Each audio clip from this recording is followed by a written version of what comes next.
somos profesionales que hemos hecho muchas cosas, y estas son algunas en particular que me parecían importantes como para contextualizar desde dónde hablo y desde dónde voy a traer lo que voy a traer hoy.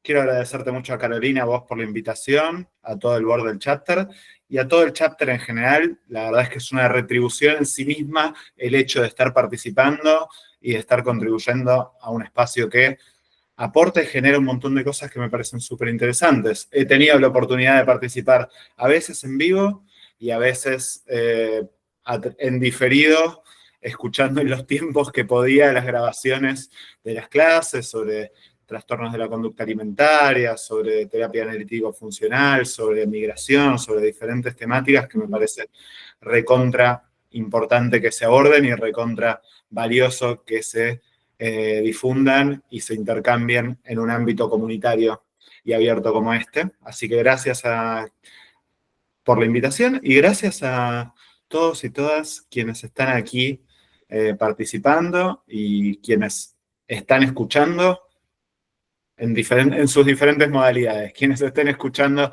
ahora más tarde en diferido tal vez, quienes están escuchando acá en vivo, quienes encendieron la cámara, desde ya que se agradece eso, así como cualquier participación, porque es la posibilidad de que haya un poco más de ida y vuelta, y aunque sea ese indicador de los gestos de comprensión o de incomprensión o de duda o de extrañeza, todo eso es info que vuelve y me ayuda a compartir lo que quisiera compartirles.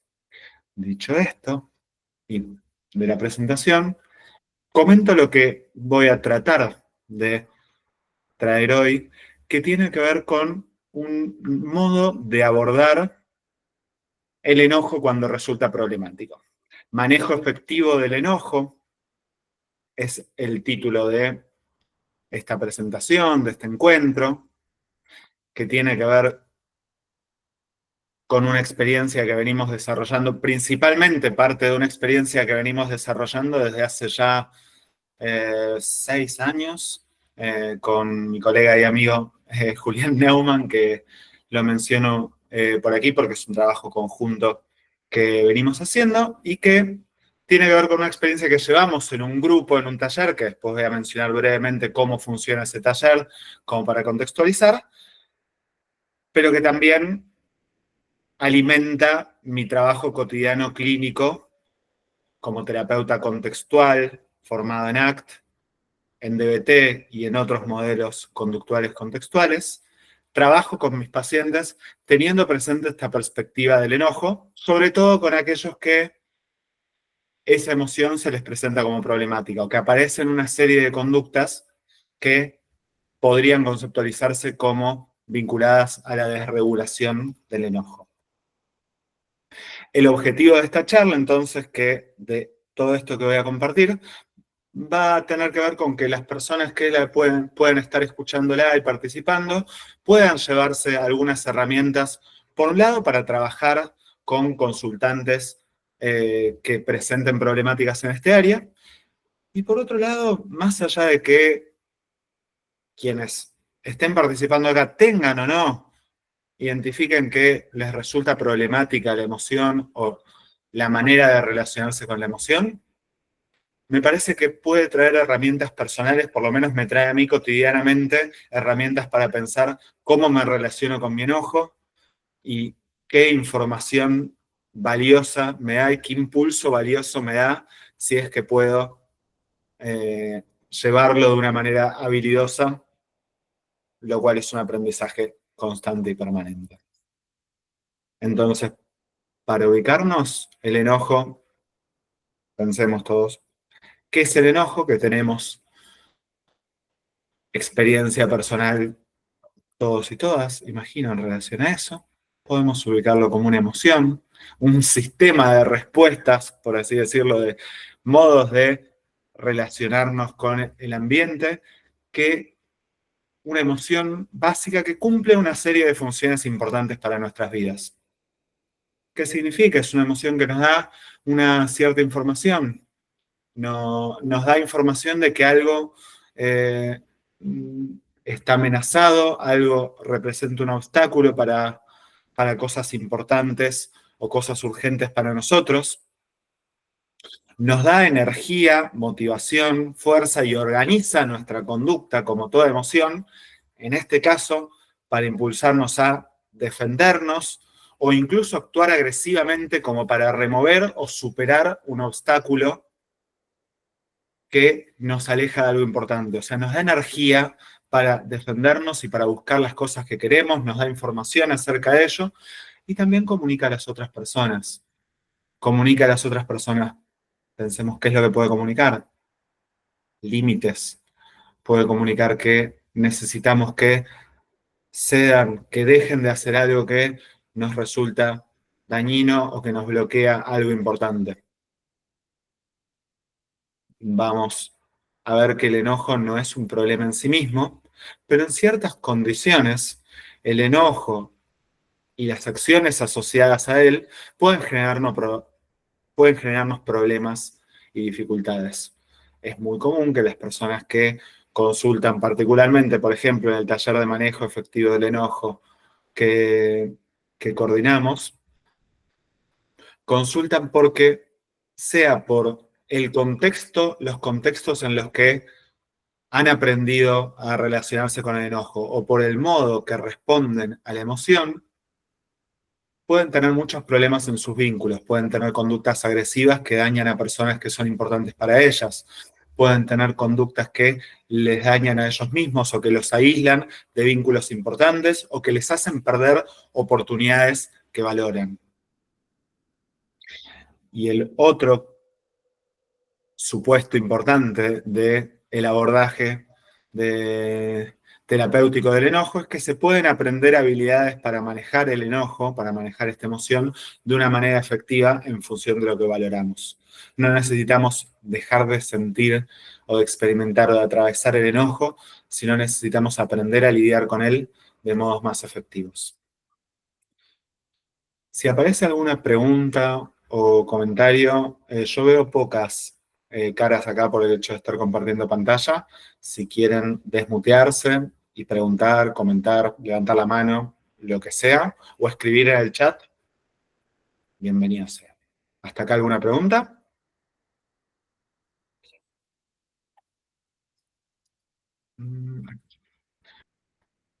Brevemente, este taller que funciona todos los lunes desde hace 5 años ya, está dirigido a personas con dificultades en el manejo del enojo, que fundamentalmente está focalizado en aquellas personas que tienden a tener conductas agresivas como gritos, a veces desde agresión física o amenazas físicas, pasando por gritos, insultos o a veces modos de agresión más sutiles como ironías, sarcasmos, gestualidad, que tienden a expresar ese enojo de maneras que les resultan perjudiciales a ellas y a su entorno. El formato es como un taller grupal de entrenamiento en habilidades que está estructurado a través de un manual con fichas que se van viendo semana a semana y tareas que se van practicando, que las personas van practicando en su vida cotidiana. Se hace de manera sincrónica, a distancia. Eh, Son encuentros de 1 hora y media y está dividido en dos grupos, que después lo voy a mencionar, con una estructura circular, que es que significa que las personas se van sumando en diferentes momentos a cada uno de esos grupos y cuando se termina un ciclo de habilidades, se vieron todas las habilidades, vuelve a empezar de nuevo. Y así, lo cual permite que se vayan sumando en diferentes instancias. El ciclo completo de hacer pre-taller y taller dura 3 meses. La cantidad de tiempo o la posibilidad de que una persona participe, por ejemplo, un ciclo de 3 meses o 2 ciclos de 3 meses cada uno, va a depender de una evaluación individual de cada persona, de tal vez hay quienes les resulta útil o necesario hacer una segunda vuelta para reforzar los aprendizajes que se hayan hecho. La mayoría de las personas tienden a hacer un solo ciclo. ¿Estamos?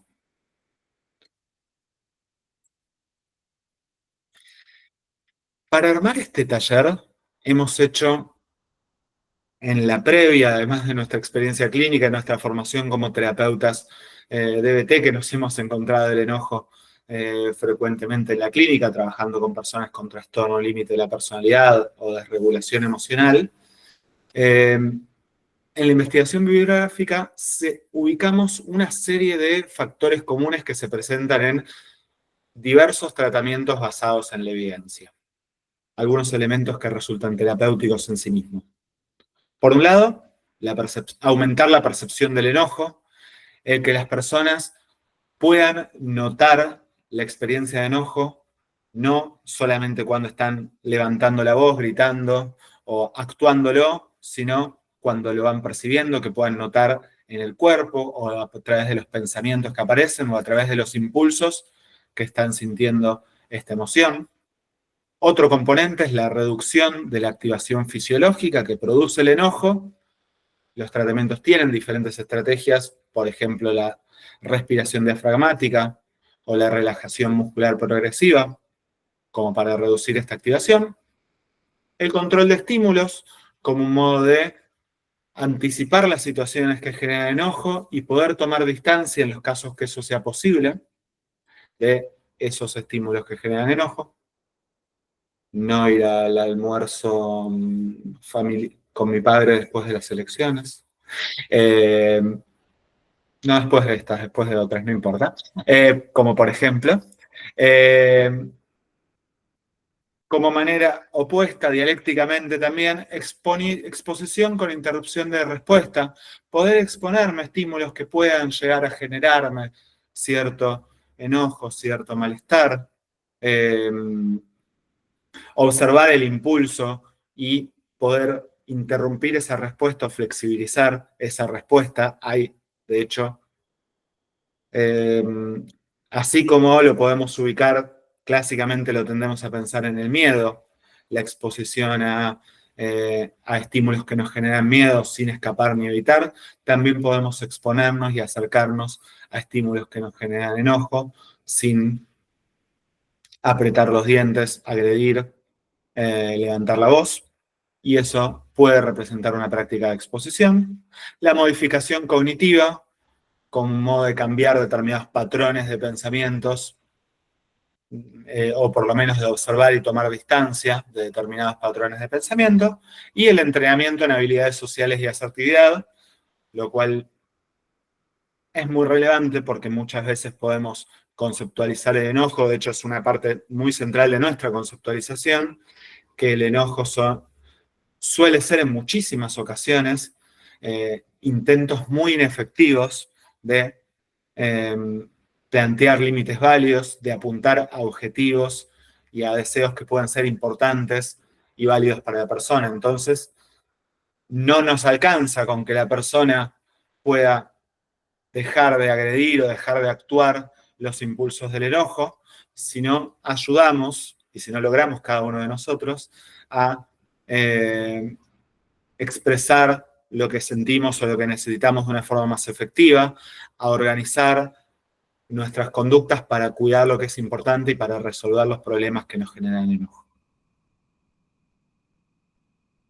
¿Alguna duda en relación a alguno de estos factores?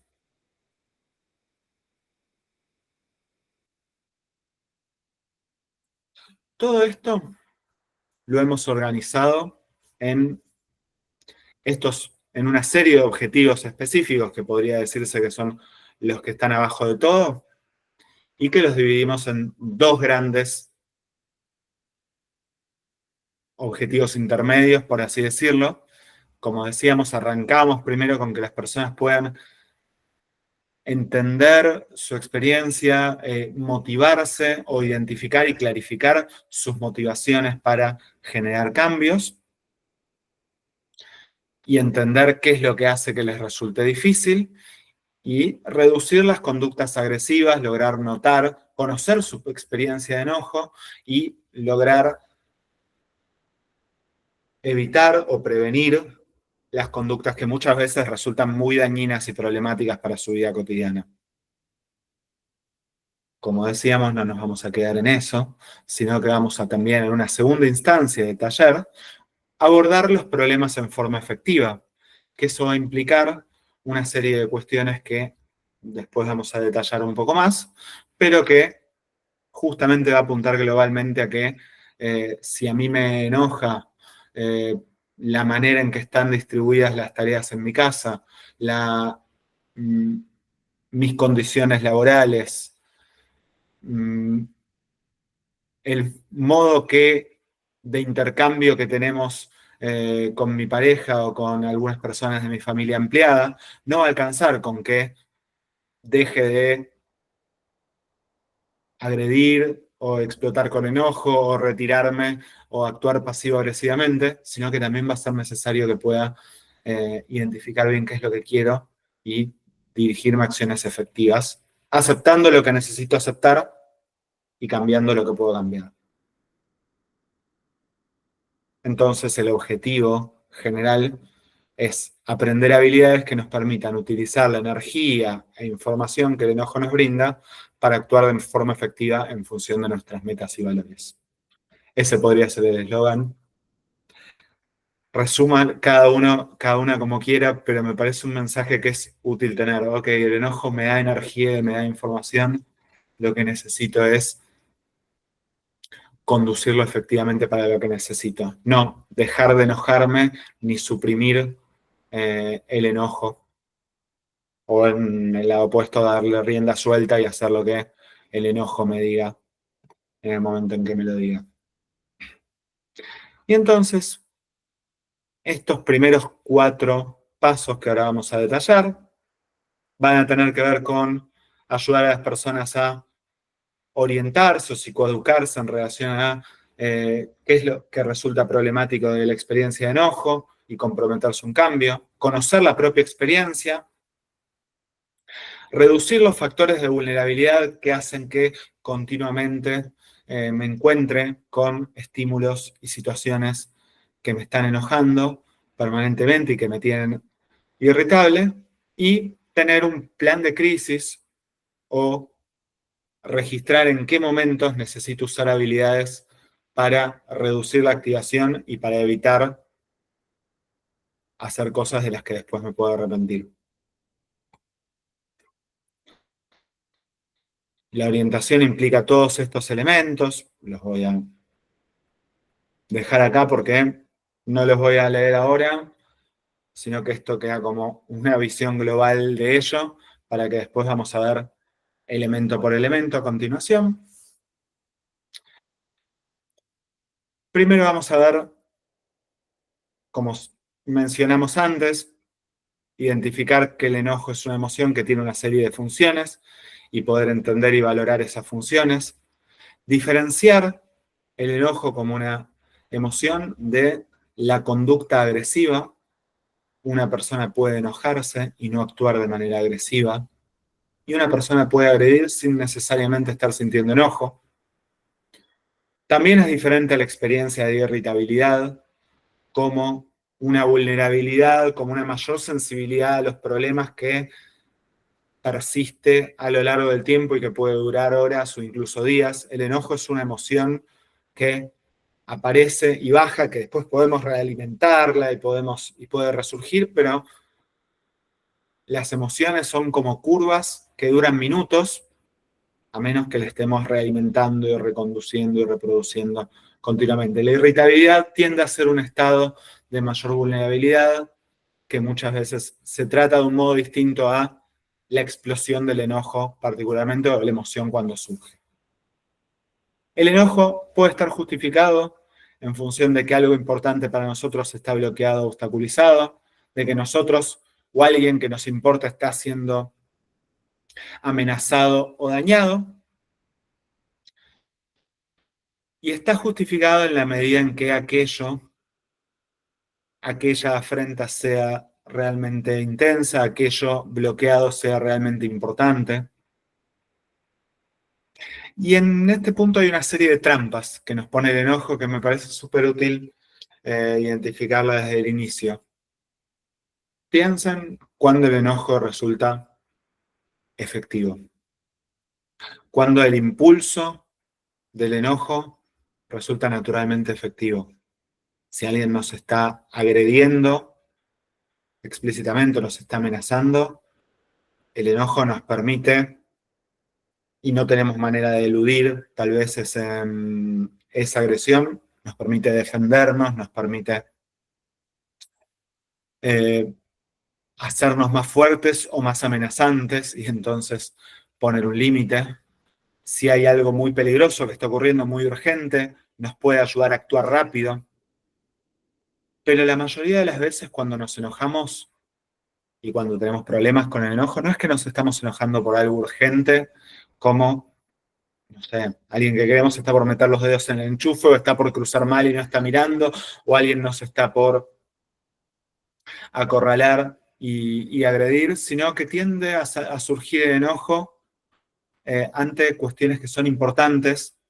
No sé, mi relación eh, no es tan cercana como quisiera, la persona que queremos no está prestándonos atención o siendo sensibles a nuestras necesidades de la manera que quisiéramos, y eso es algo sumamente importante. Pero el impulso del enojo que me dice, necesito resolverlo ya, necesito arreglar ya eso, mi hija le está yendo mal en las notas del examen, entonces me apuro, me acelero para decirle no puede ser, ¿cómo es esto? Alguien a quien le estamos explicando no está entendiendo y entonces nos agitamos.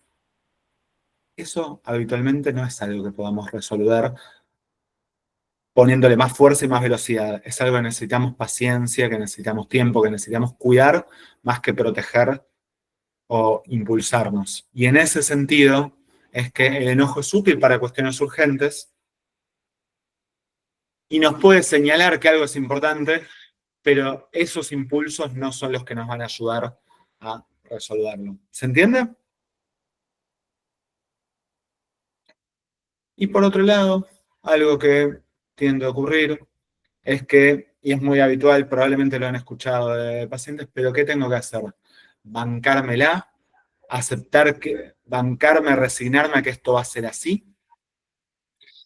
Hay muchas veces un falso dilema entre si me quedo callado, estoy concediendo que esto pase. Y entonces estoy en la reunión y en la reunión me pongo a putear a mi jefe o a la persona que, o a mi compañero de trabajo delante de todo el mundo y armo tremendo bardo. No sé quién va a escuchar, así que voy a hablar con términos más técnicos. Y armo lío. Puedo generarme dificultades.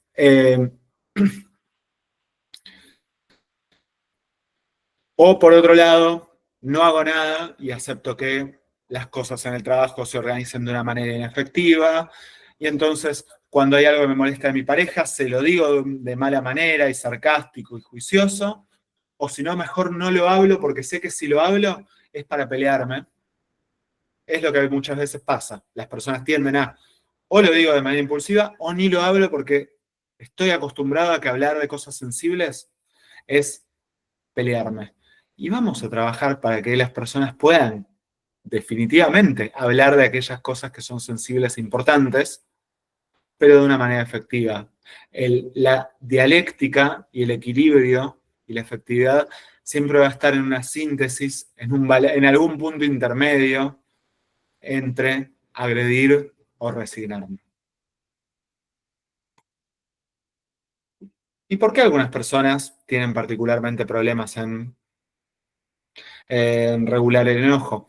Una de las hipótesis es la teoría biosocial de Marshall Ingham, la persona acá en la imagen, que es que cada persona tiene un temperamento diferente por cuestiones hereditarias, por cuestiones biológicas, por experiencias tempranas, lo que podemos llamar vulnerabilidad emocional, y hay una historia de aprendizaje que podemos y un contexto que podemos sintetizar en la invalidación ambiental, a veces la, la censura o el rechazo de comunicaciones emocionales, el refuerzo intermitente, o sea, la recompensa intermitente de conductas agresivas.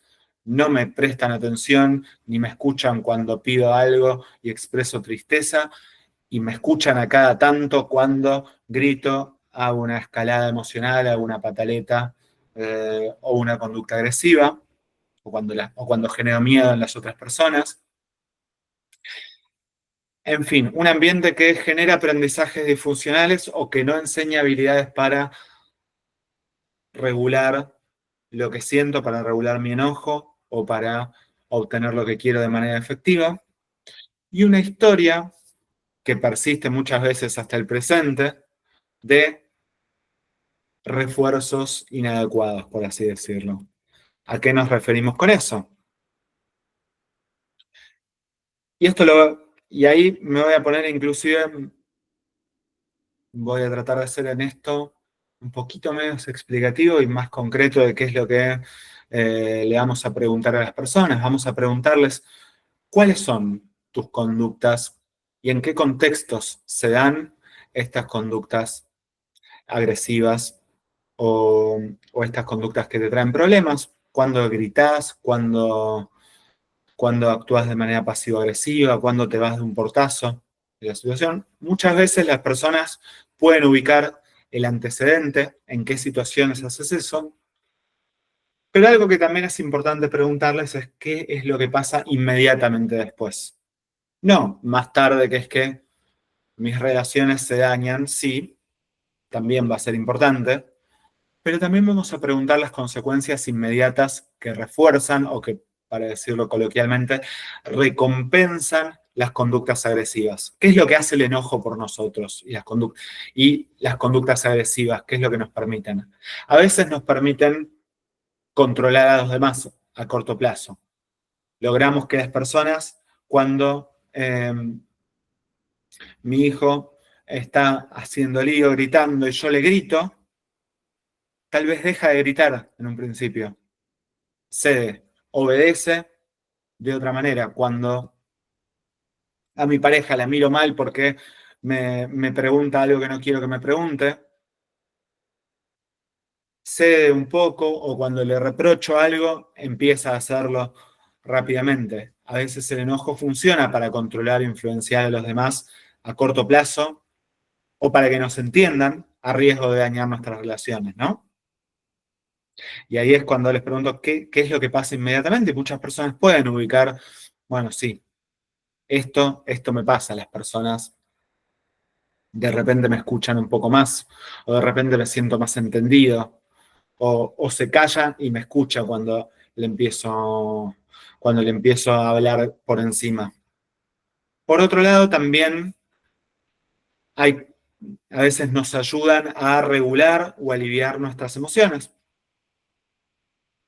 Me siento avergonzado, me siento vulnerable, me siento un poco triste o frustrado. Me pongo a expresarlo de una manera cebándome, diciendo lo que no me gusta, rumiando y rumiando incluso en voz alta, quejándome. Hay algo que un poco me estoy escapando de esta sensación más vulnerable de culpa, de vergüenza, de tristeza. ¿Les ha pasado?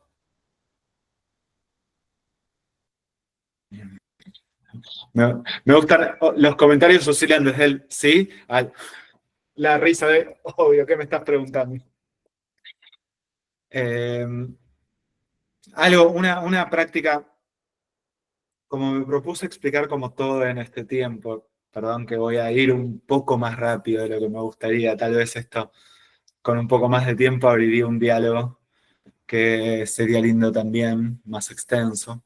Pero sí les propongo un ejercicio sobre todo útil para quienes tengan un rato para, no sé, estén viendo la grabación, por ejemplo, y tengan un rato, o vayan a ver la grabación y tengan un rato para pausar y decir, ok, a ver, ¿cuáles son mis reforzadores de conducta? ¿Cuáles son mis conductas de enojo, primero, de las más obvias a las más sutiles? ¿Y cuáles son las consecuencias que tienden a reforzarlo? Por ejemplo, qué logro generar en otras personas? ¿Qué logro aliviar en mí mismo? ¿Qué emoción vulnerable o qué tensión física o la rumiación o la sensación de frustración, por ejemplo, o sensación de humillación? Eso me parece súper. Bueno, es la contracara de lo siguiente. Hay otros reforzadores que podemos ubicar menos de alivio, sino de incluso algo que nos agrega, que nos siente. El enojo genera una cierta adrenalina. A veces es como, uff, tengo como un subidón. Es algo más difícil a veces que la tristeza y el miedo, que tienden a ser casi intrínsecamente displacenteros, el enojo, si bien puede vivirse displacenteramente, también puede vivirse como muy energizante. Eh, ¿Por qué? Porque estoy teniendo esta dosis de adrenalina y esta sensación de fuerza y esta sensación de que estoy defendiéndome y yendo hacia lo que quiero y que me estoy imponiendo y que no me estoy dejando pisotear. Hay algo que puede ser muy, acá lo voy a decir entre comillas, empoderante del enojo.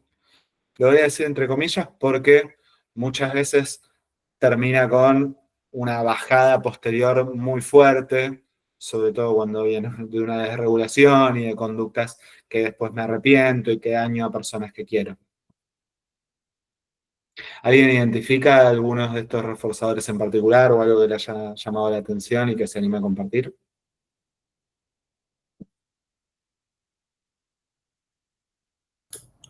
Hola, yo creo que en mi caso me cuesta menos identificarlo en otras personas, esto de la adrenalina, Mm, por una cuestión más de observar una persona que quizás es más extrovertida con la desregulación emocional, entonces se nota muchísimo estos factores que decís de cómo logra controlar a los demás a través del enojo, de cómo se la ve como con más energía. Pero bueno, después las preguntas que hiciste vos del propio enojo, sí me las llevo para trabajarlas. ok. Gracias, Romina, por compartir. A veces puede resultar más o menos evidente. Me parece interesante como registrarlo también en nosotros y obviamente ubicarlo y preguntarlo con las personas con las que trabajamos. Eh, Acá eso traje como un ejemplo, un caso cercano a un par de pacientes que conozco, con quienes he trabajado, conductas de enojo, gritar en casa, mis hijos hacen lo que quiero, disminuye la sensación de humillación o la sensación de que no me están obedeciendo. Las miradas despectivas como con una conducta de enojo que reafirma mi jerarquía, me reafirma como alguien que es mejor que otras personas. Conducta violenta en partidos de fútbol que disminuye a veces la tensión corporal o la sensación de frustración cuando algo no me está saliendo o cuando siento que algo es injusto.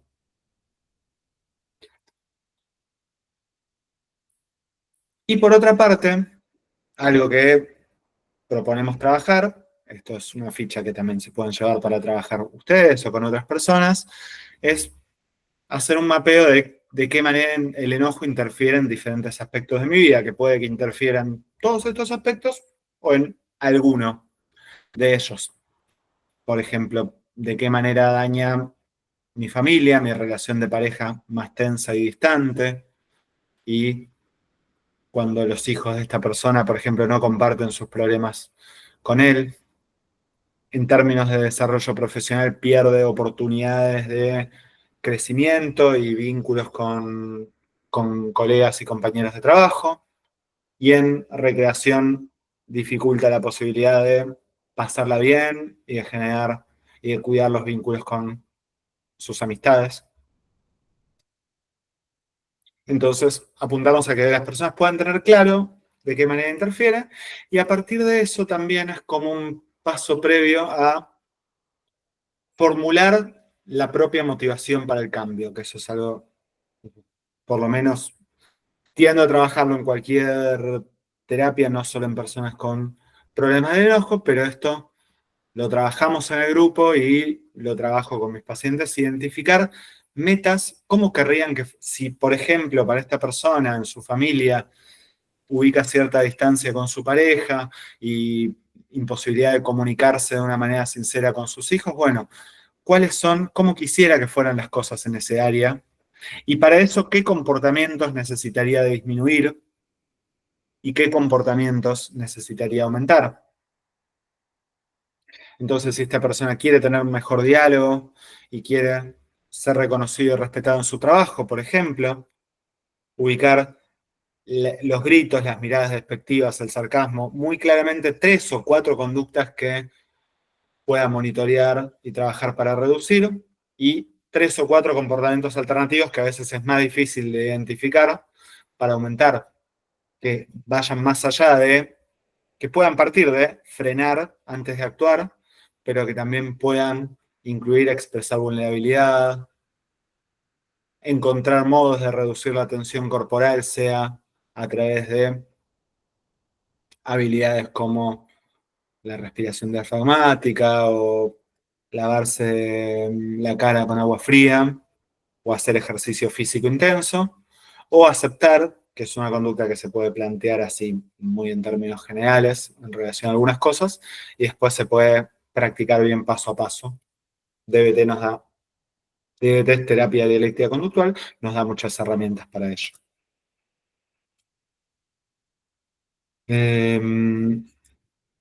El segundo punto acá es poder ayudar a conocer nuestra experiencia de enojo. Esto es a veces la ola emocional, el modelo de... Es un poco un análisis funcional más detallado en el foco, en la descripción de los diferentes componentes de la emoción y con un par de agregados. Acá voy a explicarlo particularmente para el enojo. El evento desencadenante solemos tratar de ubicarlo o a veces tratamos de ubicar cuál es el problema. A veces incluso hablamos como sinónimo como problema desencadenante, porque conceptualizamos que muchas veces, y eso piénsenlo ustedes, cuando nos enojamos hay un problema.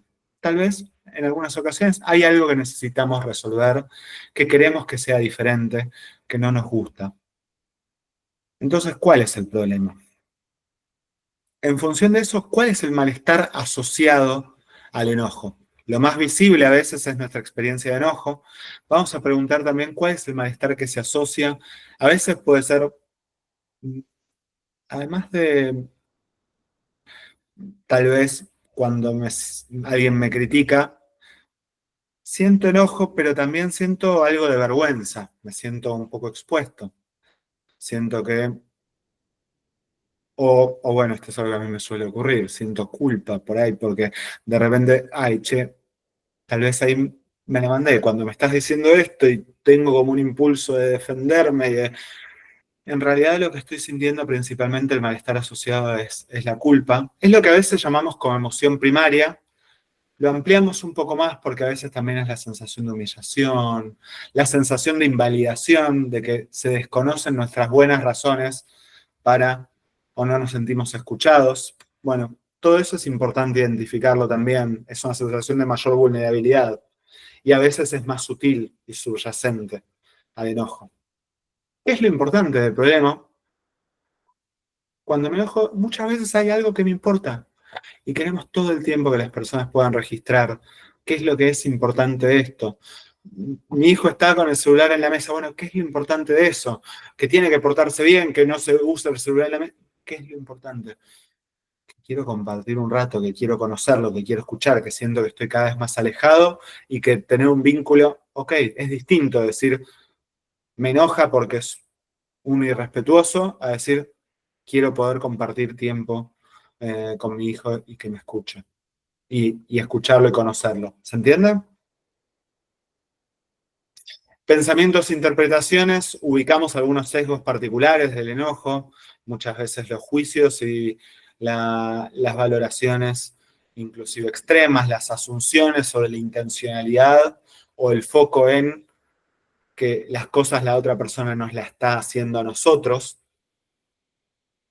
Esos patrones de enojo los señalamos, los ubicamos y ayudamos a que las personas puedan primero identificarlas para, desde alguna perspectiva, tomar cierta distancia y desfusionarse, o también a veces desde una perspectiva más cognitiva, si quieren, como reformular pensamientos tal vez más descriptivos que puedan identificar, ok, lo que está pasando es esto y lo que yo siento es esto otro, que es distinto a decir, me está pelotudeando. Una cosa es decir, me, me responde algo que yo ya sé y me siento que me está menospreciando o que decir me está boludeando.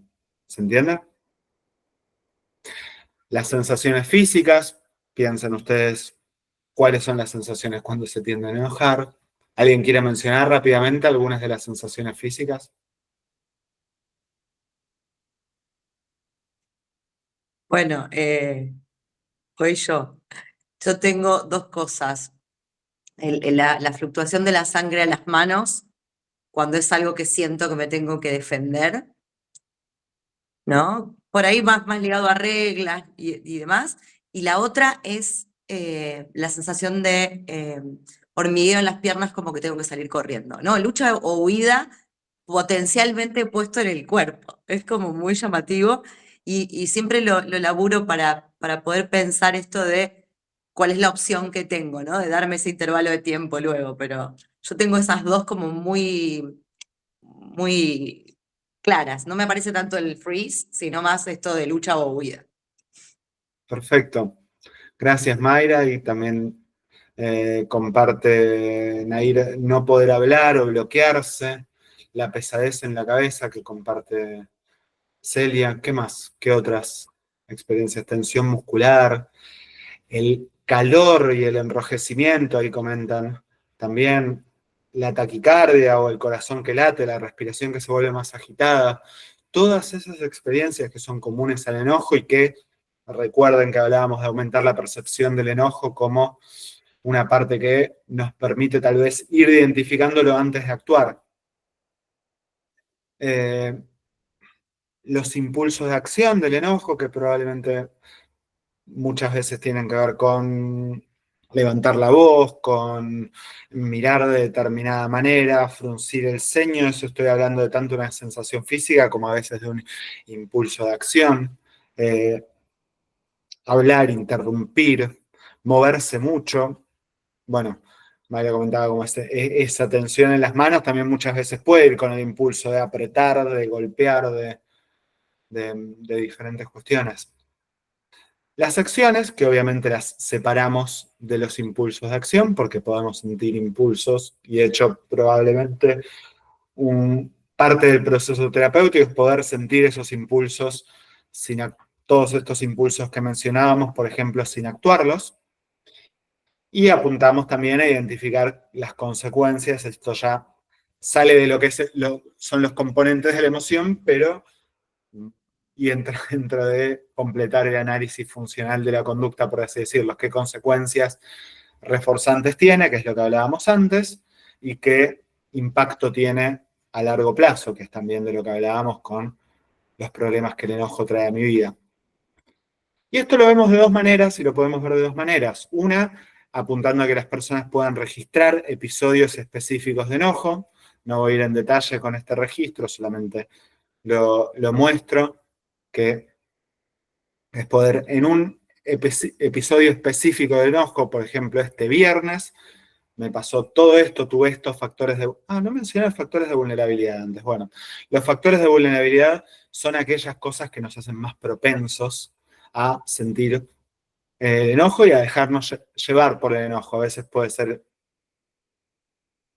Ahí les pregunto, eso me interesa también. ¿Cuáles son factores de vulnerabilidad que ubican ustedes? ¿Qué cosas tienden a pasarles que digan, uy, si esto me viene pasando, es más probable que acá me enoje por algo que tal vez otro día no me enojaría? El hambre, recontra, Y el recontra. sueño también. El sueño es clásico. Bien. Cansancio en general. Vieron que somos bebés grandes. Es como... Lo primero que tenemos que buscar es no dormir, dormí bien, no dormí bien, tengo hambre, comí bien, no comí bien. Es total. ¿Me duele algo también? El cansancio también podemos ubicarlo con el estrés laboral. Bueno, cada persona, hay algunos que son muy generalizados, pero también para cada uno tienen algunos que realmente les resultan más significativos. Bueno, proponemos registrar episodios específicos y a partir de eso después también poder identificar nuestro patrón regular de enojo, que también, de nuevo, es un ejercicio. Todo esto pueden ser ejercicios que pueden hacer en su casa. ¿Vieron el famoso no lo intenten en casa? Inténtenlo en casa. Eh, registrar, sea con sus pacientes o sea con ustedes mismos, registrar cuáles son sus patrones de enojo habituales, lo cual es un elemento que después va a ayudar para utilizar otro tipo de habilidades de regulación, ¿no? Bueno, ahí está. Quería que se pudiera mover así. Bien. Entonces, poder identificar los desencadenantes, nuestra experiencia de enojo y las consecuencias a largo y a corto plazo. Y si mencionamos los factores de vulnerabilidad, vamos a trabajar en reducir los factores de vulnerabilidad. Cuida es una habilidad que habla de cuidar el cuerpo, tratando dolores y enfermedades, regular el uso de o hacer un uso consciente de sustancias que puedan alterar, mentira, dicen no usar sustancias que alteren el estado de ánimo, como alcohol y marihuana. Podemos convertirlo también en un uso consciente y cuidadoso de aquellas sustancias que pueden afectar. Intentar ejercitarse o moverse para también reducir esa vulnerabilidad. El ejercicio es súper, para temas de enojo, realmente el ejercicio físico ayuda muchísimo en dos formas. Uno, realmente ayuda a reducir la vulnerabilidad. Dos, es un modo de, cuando hay un enojo intenso, el ejercicio físico intenso ayuda a descargar la energía. Muchos hablaron de las sensaciones físicas del enojo como mucha tensión. Bueno, una forma no violenta de descargar esa tensión puede ser el ejercicio físico intenso. Y cuidar el sueño y una alimentación equilibrada. Y dos cosas más que voy a hablar de reducir factores de vulnerabilidad. Uno, anticiparse a situaciones difíciles. Tal vez, sé que voy a ir a esta comida y que tal vez se hable de esto. Bueno, tal vez puedo evitar ir a esa comida o evitar hablar de ese tema o evitar de ir por determinado camino con el auto que sé que va a haber tráfico y eso me va a generar enojo y salir más temprano. O si a veces no lo puedo evitar, puedo tratar de mejorar la situación. Puedo tratar de escuchar música cuando estoy en el tráfico. Puedo tratar de cambiar de tema o de hacer algo diferente cuando se está hablando de algo que me genera enojo. Anticiparme me permite prepararme. ¿Se entiende? Y lidiar con las experiencias post-enojo, que las emociones más habituales es sentir culpa. Quiero decir, después de un episodio de enojo, y sobre todo un episodio de enojo, avisamos, va a seguir ocurriendo que actúen de manera inefectiva muchas veces.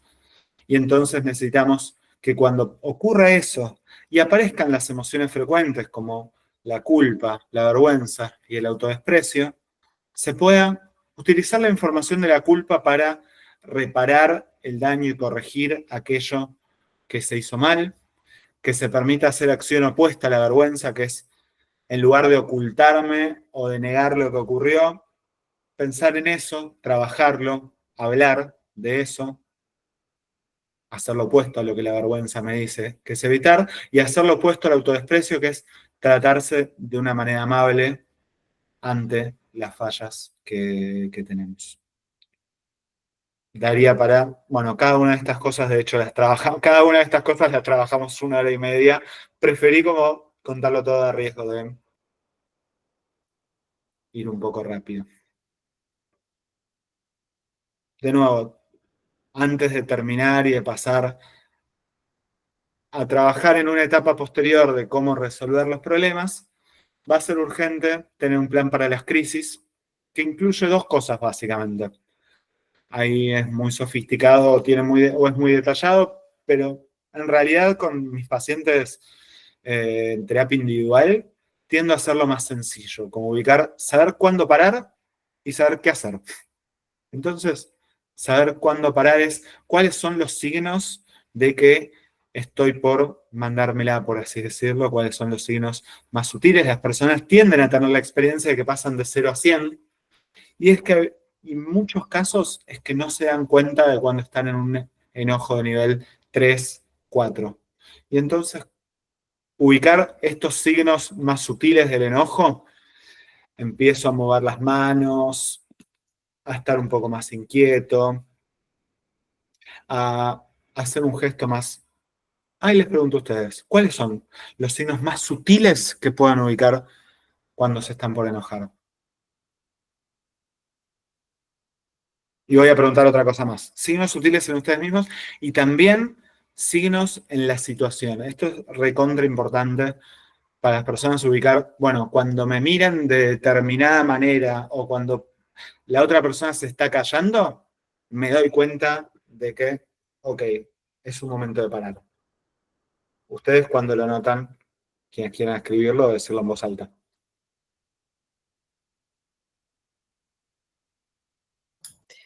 Yo en el caso del enojo propio, el signo más sutil es visceral, es como algo en el estómago que empieza a crecer. Ok, perfecto. Gracias, Romina. Ahí comentaron también moverse de manera brusca. Bien. ¿Qué más? Apretar los dientes, como bruxismo, Sí, ¿no? O una cuestión más de tensión muscular, me parece. total. Tensión muscular, hiperventilar o empezar a registrar. Siempre cuanto más sutil podamos identificarlo, va a ser más útil para poder frenar a tiempo. Acá hablaron de la respiración y la taquicardia, los hormigueos. Y bien, y María Sol, me gusta cuando hay algún tipo de cambio de cara en la gestualidad de la otra persona que indica que no le gusta lo que están hablando y agregar una pregunta antes de seguir. Bien, hay un punto de poder. Todo esto, imagínense que preguntamos en el grupo, pero también les proponemos a las personas que identifiquen en la semana, ok, cuáles pueden ser signos de eso.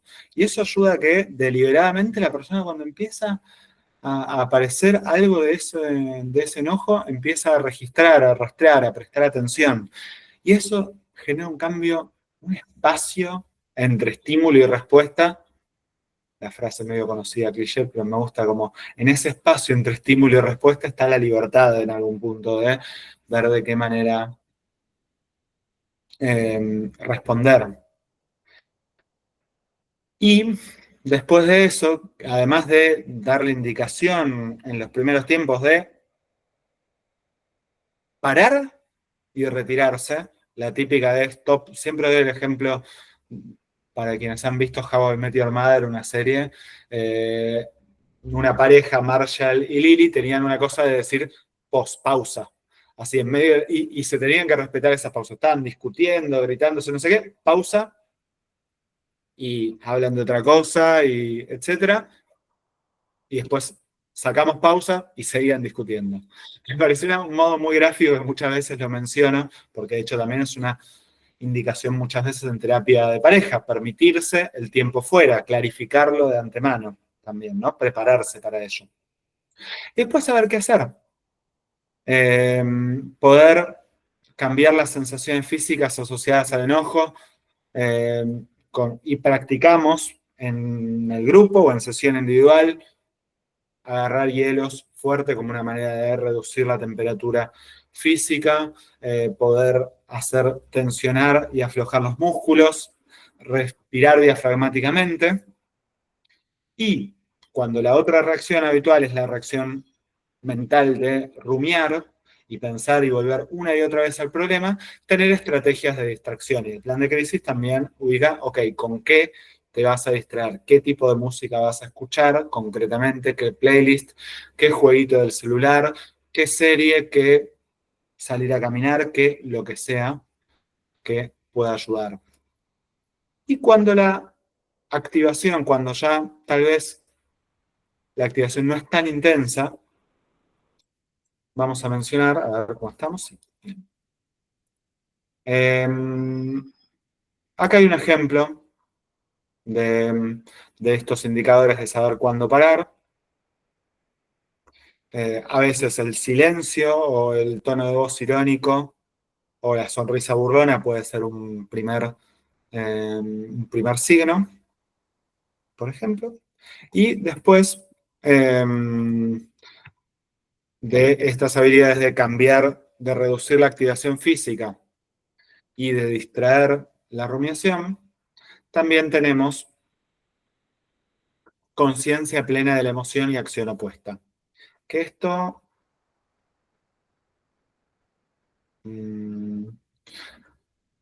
Lo voy a comentar ahora. Estaba pensando si hacer un ejercicio y contarlo al final, pero voy a comentarlo en este momento.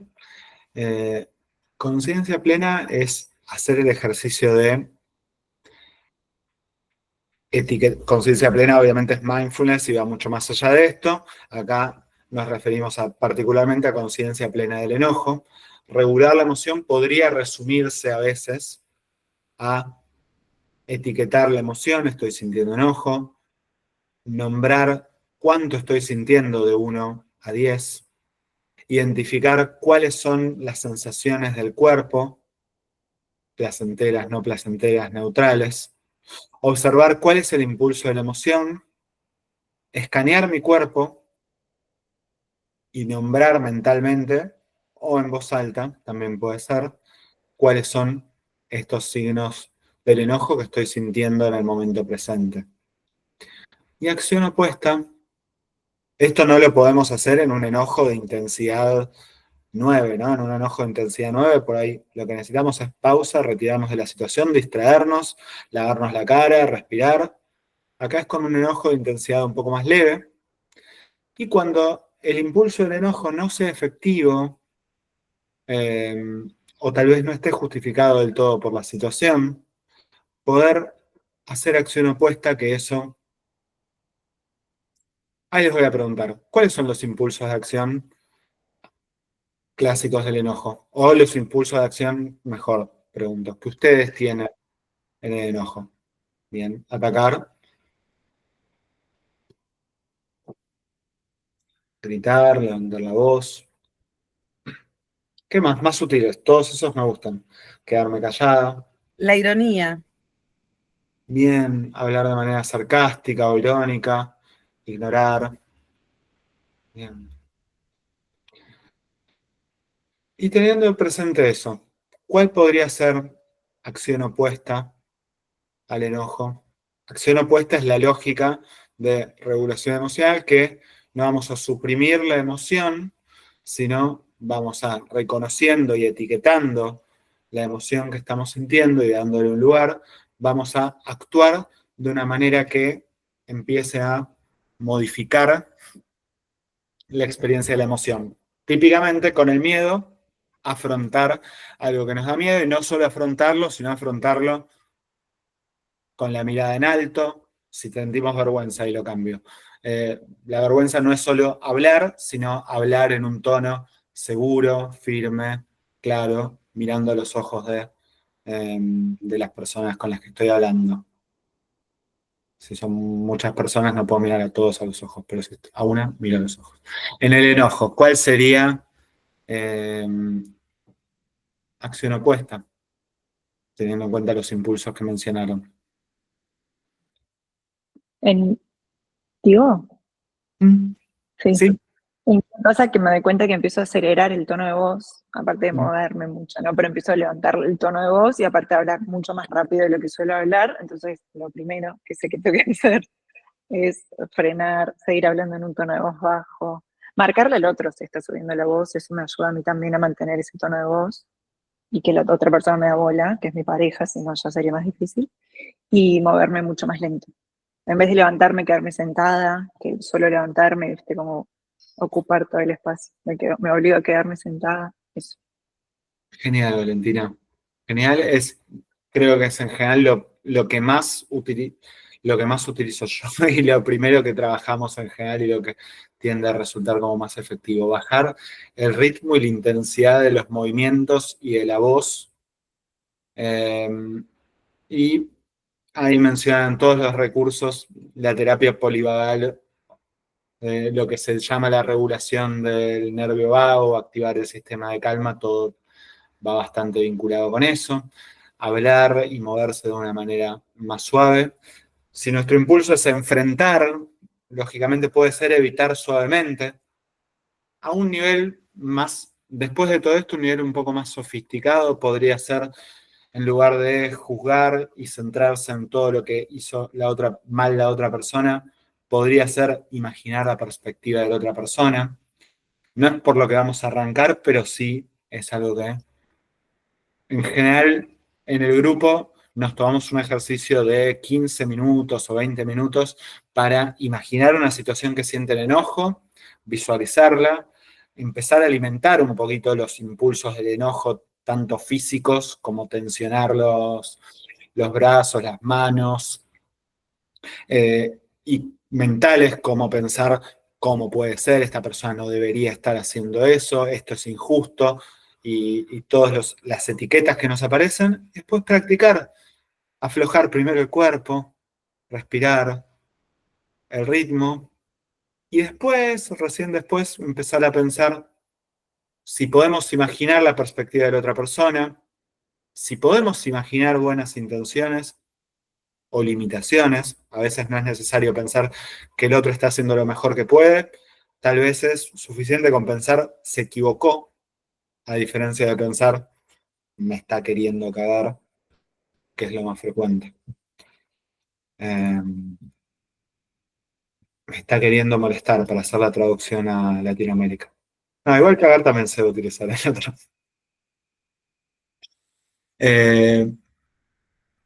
Entonces, con todo esto, solamente logramos que las personas dejen de actuar sus impulsos de enojo, pero lo que les enoja sigue pasando. Y como decíamos, vamos a necesitar abordar los problemas de manera efectiva, que podría resumirse en identificar de cierta manera el problema, tolerar el malestar emocional primario y actuar de manera efectiva. Si digo esto solo suena a qué fácil, ¿no? Bueno, podemos detallarlo un poco más. Hay instrucciones más precisas. Identificar el problema lo hacemos de 3 maneras. En forma descriptiva, en oposición a de manera juiciosa, con pensamiento extremo y con, en vez de se caga en mí, siempre deja todo roñoso, es específicamente mi pareja es la tercera vez en la semana que se comprometió a lavar los platos y no lo hizo. Y no solo, y esto notaron la diferencia entre las dos formulaciones, pero podemos agregar a la segunda formulación, porque también necesitamos expresar, y eso me genera un montón de frustración, o me genera con mucha sobrecarga, o me siento poco escuchado cuando pasa eso, o me siento... Vamos a expresar por un lado, o sea, en lugar de la expresión juiciosa, generalizadora, extrema, que es la natural del enojo, para darle más fuerza a lo que estamos planteando, vamos a describir los hechos específicos y expresar lo que sentimos acerca de ello. Subrayo esta segunda parte porque si no, si nada más nos quedamos en los hechos, las personas tienden a sentir, bueno, pero eso no es el problema es que me genera, ok, bueno, agreguemos qué es lo que sentís con eso, pero diferenciándolo, en vez de esa bola medio mezclada, que además, agregando otros aspectos, tiende a ser una lista de problemas. Piensen ustedes cuando se han enojado, tienden a pensar todas las cosas que la otra persona hizo, parecidas, diferentes, cercanas, y todas las cosas que su familia hizo, y todas las cosas buenas que hemos hecho nosotros y no han sido reconocidas.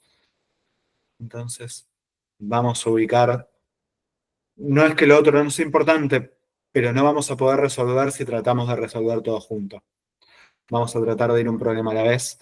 Y vamos a enfocarme en lo importante y en mis objetivos, en lugar de centrarnos en la persona ofensora, está haciendo lo que quiere, se la lleva de arriba. Pensar cuál es la consecuencia importante para mí. O sea, estoy, no sé, por ejemplo, perdiendo tiempo que necesito para mi trabajo, para mi descanso, estoy no teniendo la comunicación que quiero con mi pareja, me está bloqueando la posibilidad de desarrollarme profesionalmente, no sé. ¿Cuál es la consecuencia importante para mí? ¿Se entiende? Identificar el problema podría resumirse en identificar en términos descriptivos qué es lo que es un problema y qué es lo que es importante para mí, a diferencia de hacerlo de manera juiciosa extrema. ¿Alguna pregunta o comentario en relación a eso? Piensen en alguna cosa que les genere enojo y acá hay un ejemplo, creo, sí, de una formulación de Raúl. No hay una persona real que se llame... Sí, hay muchas personas reales, no me estoy refiriendo a una persona real llamada Raúl, sino al personaje de Tute, creo. A mis hijos no les importa nada, todo el día trabajando para que no presten atención y tengo la pantallita en la mesa. A diferencia de mi hijo está usando el celular en la mesa cuando nos sentamos a comer. Me preocupa que si no nos comunicamos no seamos una familia unida. Entre las dos formulaciones se nota cuál nos aleja de cuál nos lleva a escalar y cuál nos acerca a, ok, resolver o abordar el problema. ¿Preguntas, comentarios? Lo siguiente, les invito a que piensen en alguna situación recurrente que tienda a enojarles o en alguna situación actual que les genere enojo. Esto es una parte, bueno, es muy conocido en casi que hay un reflejo medio de la psicología popular muchas veces, de que el enojo a veces aparece como una emoción secundaria en relación a una emoción primaria más vulnerable. Y acá es poder identificar el malestar. Nosotros lo llamamos asociado porque no necesariamente siempre es que el enojo no es secundario, parece como si fuera algo accesorio o que no tiene importancia, sino que son cosas que tienden a estar asociadas, y resulta útil, como es más visible el enojo, también prestar más atención a esta sensación más vulnerable, que a veces puede ser esta sensación de humillación o de invalidación, de frustración, de decepción de que algo no es de la manera que yo quisiera,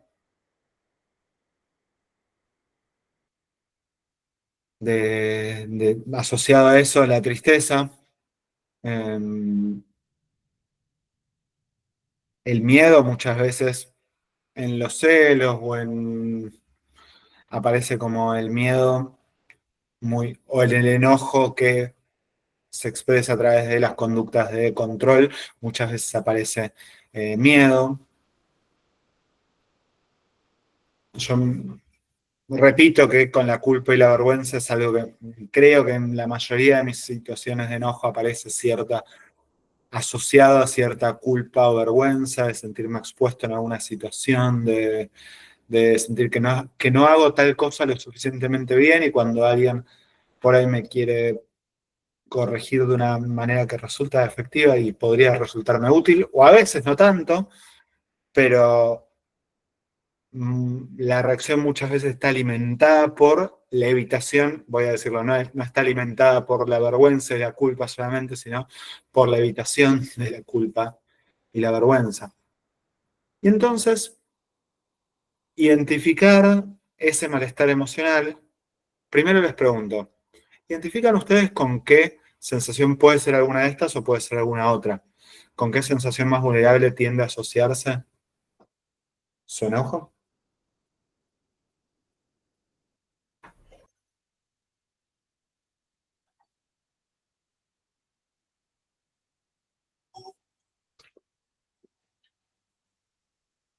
Con la vergüenza. Con la tristeza, creo, me pasa, ¿no? Me creo bastante el cuento ese que cambian de vestido. Bueno, gracias, Carolina. Ahí comentan la vergüenza, el miedo, la frustración. Okay.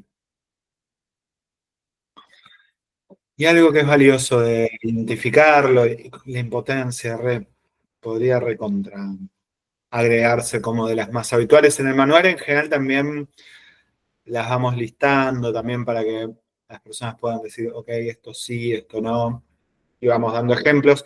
En el grupo es muy fructífero en ese sentido, como que las personas tendemos a darnos cuenta cuando tenemos tiempo para elaborarlo, expresarlo ante otros y escuchar lo que otros nos dicen, nos cuentan de lo propio, tendemos a darle luz a cosas que antes no le dábamos, ¿no? Y a validar también.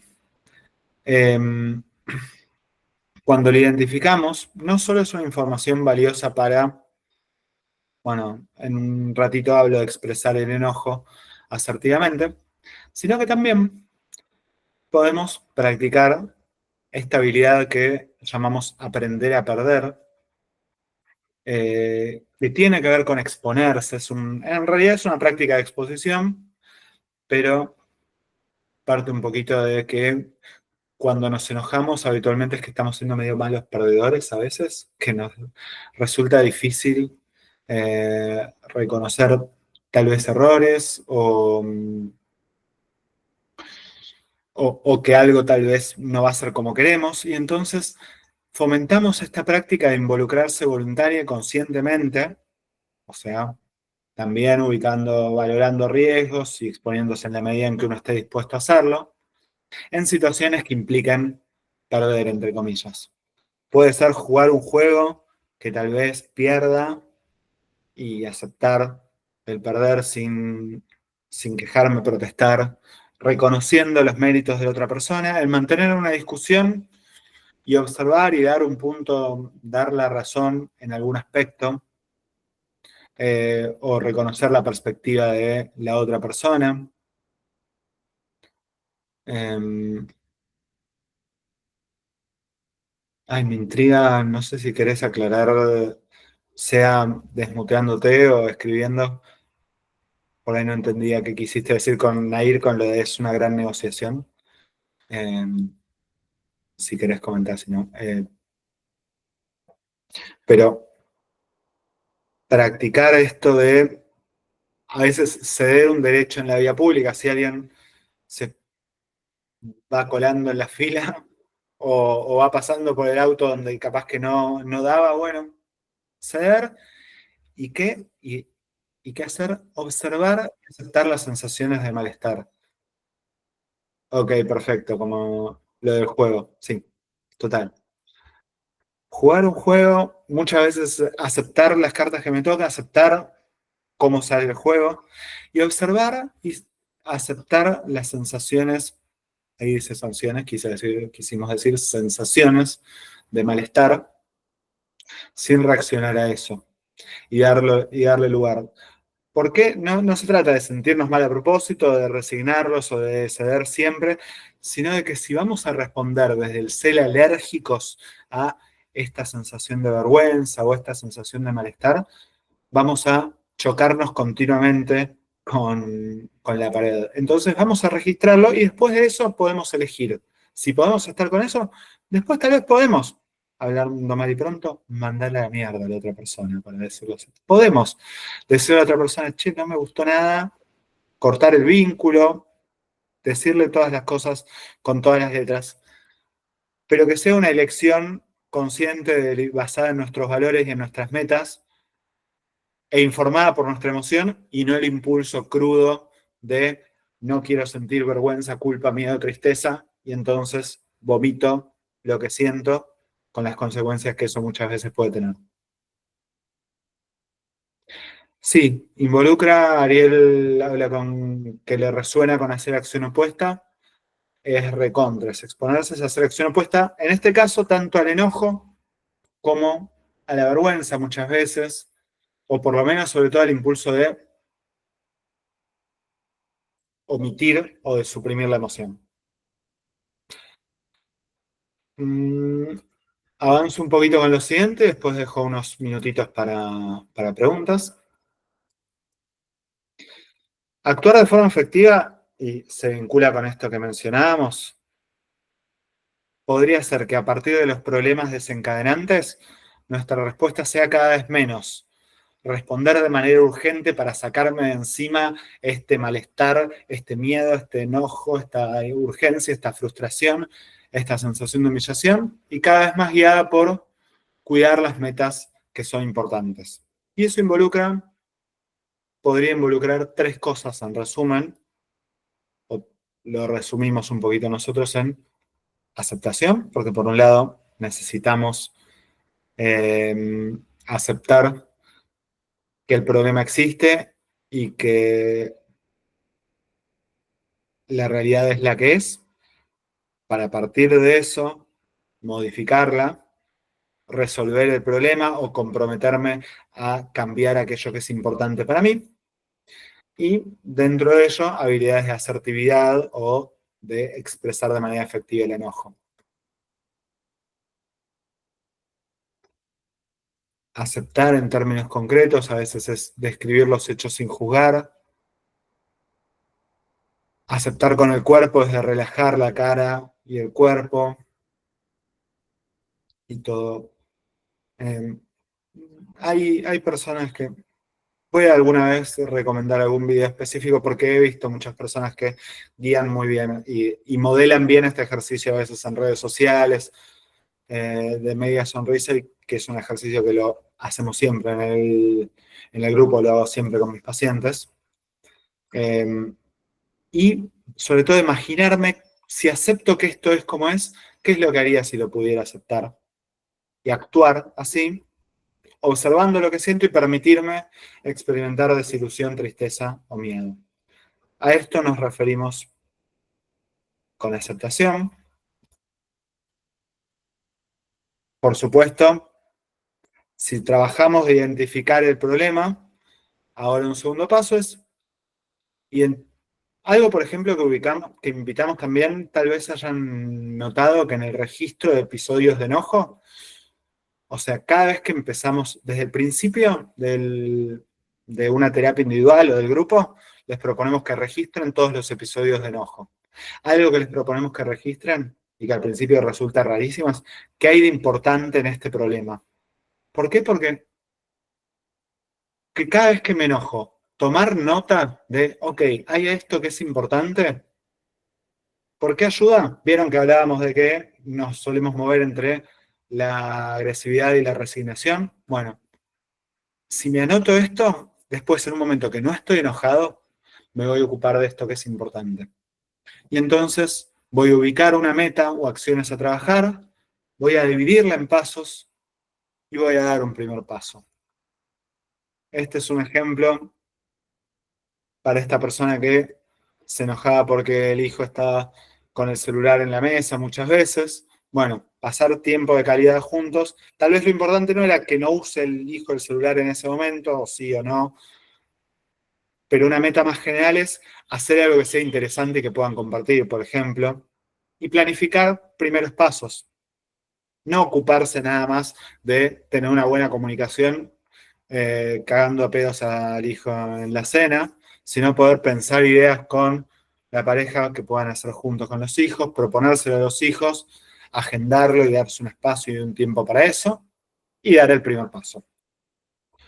Podría sofisticarse eso, a veces necesitamos hacer lluvia de ideas en el punto de planificar pasos, tal vez entre el punto 2 y el punto 3 podemos hacer, si no se me ocurre cómo, hacer una lluvia de ideas, comparar cuál es la mejor idea. Este es un ejercicio para quienes estén en casa. No, todos estamos en casa, o todos no estamos acá, quiero decir. Por ahí están en cualquier lado que no es su casa. El punto es, en donde estén, si tienen tiempo, pueden ubicar, che, me tiendo a enojar por esto es lo importante, bueno, ¿qué puedo hacer al margen de los momentos que estoy enojada con esto para hacer algo en virtud de cuidar esto? Muchas veces eso va a incluir comunicar esto que me enoja porque en la mayoría de los casos el enojo involucra interacciones con otras personas. Y entonces, el Dear Man es una habilidad, este es un resumen de Dear Man, una habilidad clásica de EBT, que, sintetizándola acá, es describir los hechos que estoy hablando, expresar el malestar, que es lo que pienso y siento en relación a eso, pedir algo asertivamente y recompensar de antemano. Aclaraciones importantes que remarco mucho cuando trabajo con personas con problemas de enojo. Notar cuál es desde qué tono de voz y desde el lenguaje corporal se comunica. Porque eso es lo que más falla. Practicarlo ante el espejo, grabarse, escucharse. para muchas personas resulta súper revelador notar el tono, cómo se escucha desde afuera el tono de voz, cómo se ve su cara cuando están hablando.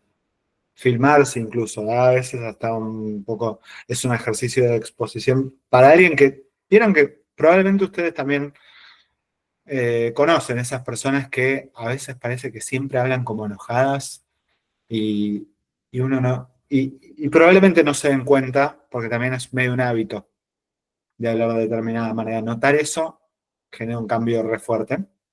La otra aclaración es expresar malestar y vulnerabilidad. ¿Qué quiero decir? En lugar de lo clásico que aparece en el guión de expresar es, vamos con un ejemplo. Marcos, entiendo que estés con el celu, muchas veces estás con el celu cuando estamos comiendo. Lo típico que las personas tienden a expresar es, eso me enoja porque. Expresar el enojo es lo que resulta más evidente, más automático, más fácil. Proponemos que puedan expresar una sensación de vulnerabilidad, cuál es el malestar asociado al enojo. Las personas van a tender a empatizar más cuando podamos explicar, no solo me molesta que estés con el celular en la mesa, sino que me genera la sensación de no estar siendo escuchado, parafraseándolo, o me genera la sensación de incomunicación, de que te extraña, por ejemplo. Expresar vulnerabilidad puede ser más efectivo. Como vieron, hay muchísimas maneras. Hay algunas personas que yo le voy a decir, te extraño, no da conmigo, no va con la persona. Bueno, hay un montón de maneras. Desde ya podría ser, me da pena que no podamos compartir. O me siento poco escuchado. Lo cual ya es diferente que me molesta verte todo el día con la pantallita. ¿Te parece si coordinamos para hacer algo, una propuesta, y podemos hacer algo más divertido que cenar en casa para compartir? Vuelvo a poner esto como una especie de repaso, resumen visual. Estas son todas las estrategias que traté de comprimir en esto. Y si les parece, podemos tomarnos 5 minutitos para preguntas, comentarios y algo, o para despedirnos, pero si hay preguntas o comentarios en relación a todo esto. Valentina. Yo me encantó, Lucho, no contaba con sumarme, estaba sintiendo enojo y fue como, me llegó el correo y dije, ay, me voy a sumar ahora mismo, así que estoy fascinada y ya voy a mandar el mensaje ese que acabas de poner ahí a la persona que le tengo que mandar. Pero quería decir algo que a mí me ayuda y que me ayuda mucho con mis pacientes, es con esto último que comentabas de cómo se nos escapa a nosotros registrar cuando nos estamos enojando y quizás a veces personas con las que tenemos más intimidad nos pueden ayudar a discriminar eso antes que incluso nosotras. A mí me pasa que a mí me cuesta. Entonces hay como una palabra que yo elijo para que mi pareja me ayude a darme cuenta cuando yo estoy, porque estamos hablando de política, de feminismo, de no sé qué, y yo empiezo a acelerarme, y es como, y yo elijo la palabra y esto le digo a mis pacientes, ¿no? Como que ellos elijan, en la mía es estoy escalando. Entonces, para que cuando la persona me lo dice con quien tengo mucha intimidad, es como que, bueno, me ha ayudado mucho a parar y darme cuenta y en vez de seguir escalando, ¿no?